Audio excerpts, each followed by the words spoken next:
শাওয়াল মাসের চাঁদ দেখা যায়নি বলে আগামী দিনের পরের দিন ঈদ হবে ইনশাআল্লাহ, শনিবার।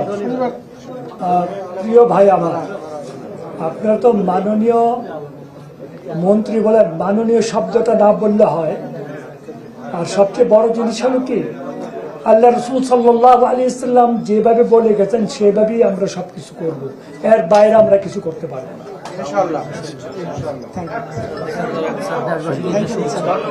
Thank you.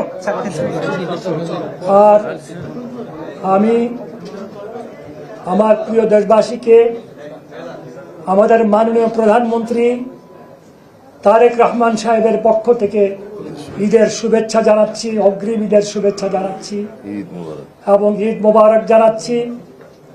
এবং আপনারা দয়া করে ঈদের দিন খাস করে দোয়া করবেন আল্লাহ পাক যেন তারেক রহমান সাহেবকে এবং ওনার সরকারকে আল্লাহ পাক যেন হেফাজত করেন এবং আল্লাহর হুকুমকে বাস্তবায়িত করার জন্য যেন আমাদেরকে কাজ করার তৌফিক দান। আসসালামু আলাইকুম ওয়া রাহমাতুল্লাহি ওয়া বারাকাতুহু।